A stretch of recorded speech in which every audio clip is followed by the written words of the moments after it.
Ladies and gentlemen, welcome. My name is Trond Undheim. I manage Startup Exchange. I want to introduce a director here at the Industrial Liaison Program, Sheri Brodeur, for a quick welcome. Well, I'm Sheri Brodeur, as he mentioned, Associate Director here at the Industrial Liaison Program, and I want to welcome you all here today to our Clean Energy Workshop. There's two initiatives here at MIT that I'd like to mention because I think they're relevant. There's the MIT Energy Initiative, which was started about 8 to 10 years ago by our president then, Susan Hockfield. This was really looking at the challenges of the global challenges that energy was going to create for us as a society, and she felt we should put the might of the institute behind it. So this was an institute-wide energy initiative which brought in hundreds of millions of extra research money into MIT. The trickle-down effect of this was many, many energy startups coming out of MIT. So we have a very robust, in Kendall Square, set of energy startups, as you will, and I attribute some of this to this MIT Energy Initiative. The second initiative I'd like to mention is the MIT Innovation Initiative. Again, there's a long history to this, and so I don't get yanked off by Trond, I'll skip that.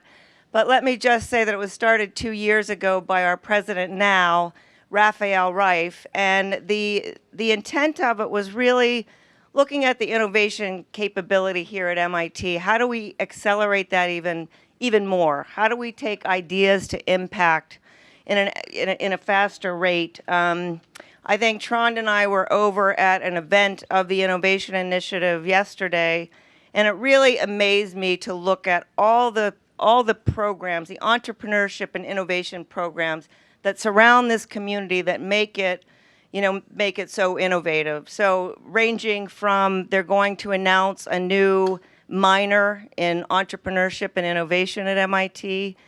So this will be the educational part of it.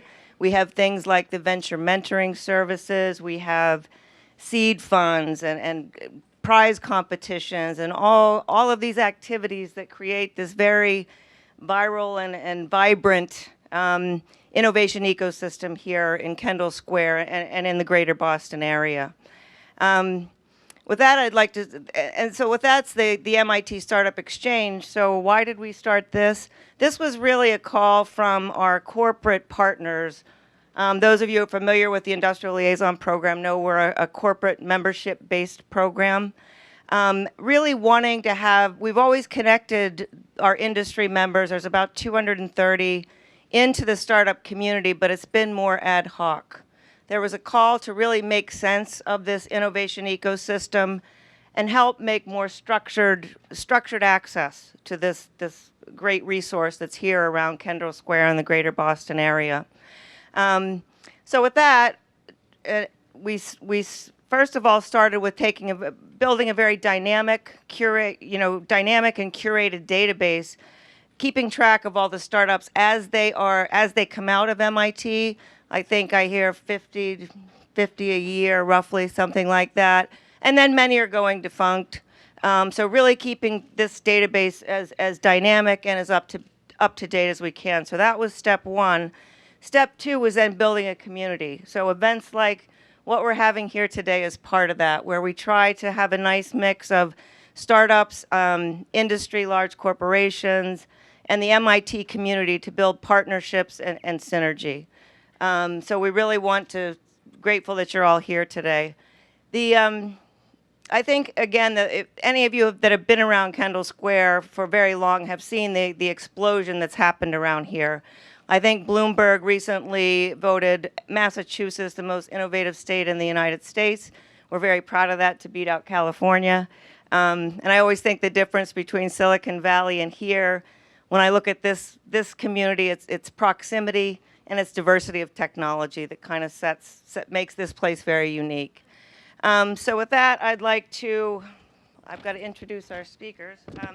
Well, first I'd like to thank everybody that organized this workshop, especially Trond. I'd like to thank our speakers. I'd like to thank all of you for coming today. And I'd like to give a special thanks to our faculty speakers, Professor Don Sadoway, who's a professor of material science and engineering and a serial entrepreneur. I'd also like to thank Francis O'Sullivan from our MIT Energy Initiative. And with that, I will introduce our first speaker, who is, oh, I got it wrong. Thank gosh, Trond is waving to me over there. Trond Undheim, who will introduce the Startup Exchange, and then we'll move into the greater program. So thank you very much, and I look forward to the event. I wanted to give you a little quick sense of what Startup Exchange really is about. If you look at my newly created, pretty horrendous PowerPoint graphic, my graphic design skills aren't what they should be, but I think you're getting the sense here that we are at the end of the funnel. There are so many entrepreneurs on campus and off campus. There are so many entrepreneurship initiatives, even just at MIT. But what all of them are trying to do is build businesses. And the moment they become industry ready, then they are ready for us, because we are the link to industry. So that's really the position we are in. Startup Exchange does not replace any of the other initiatives on campus. It simply is the end of the funnel. And that's where you want to be if you want to have industrial impact.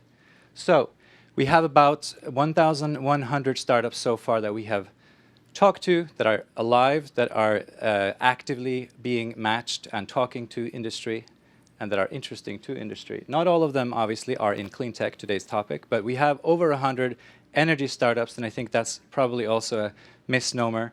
Depending how you look at it, we certainly did track 77 startups that were founded in 2015 in areas such as advanced manufacturing, big data, and health breakthroughs, very broadly, but clearly all across of campus in all technology areas there are startups.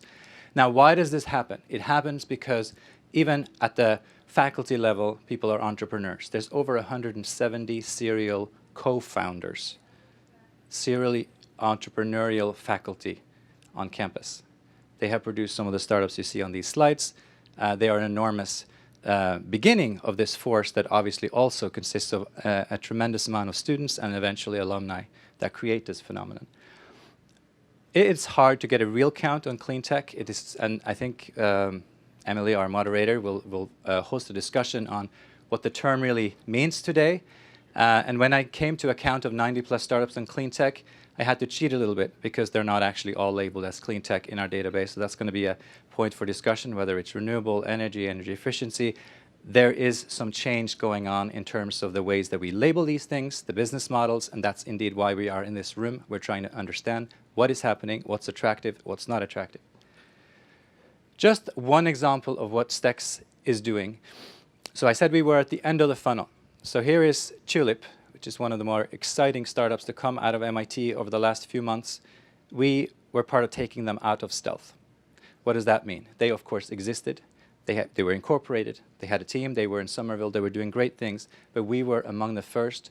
I forced them to say, you have to have a website before we go live. So they basically clicked the on button when we went live.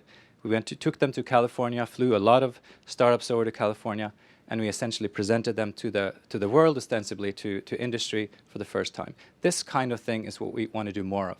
STEX is about partnerships. It's about much more than giving capital to startups.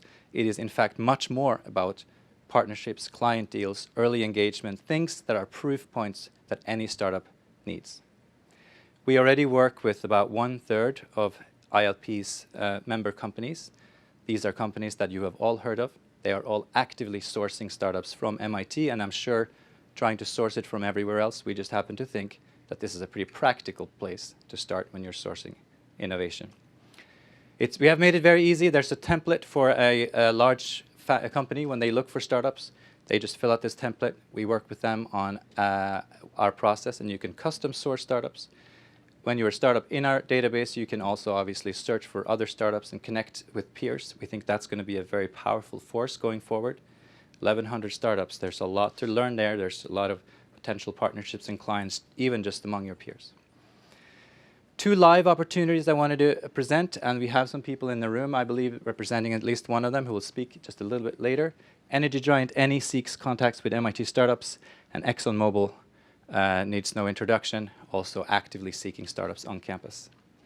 What happens if you do engage with STEX or any of the other entrepreneurship initiatives is that it could end with a investment. It could end with a large investment, in the case of Aramco and Siluria, it could just end in a partnership with, which is much more than an investment in case of Dropwise, and they're in the room to explain more about that.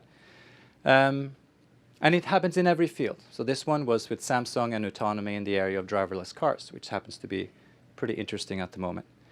Anyway, I wanted to end with the fact that we have monthly events on campus, and we are also going abroad. We were in California. That's considered a different country when you're in Boston.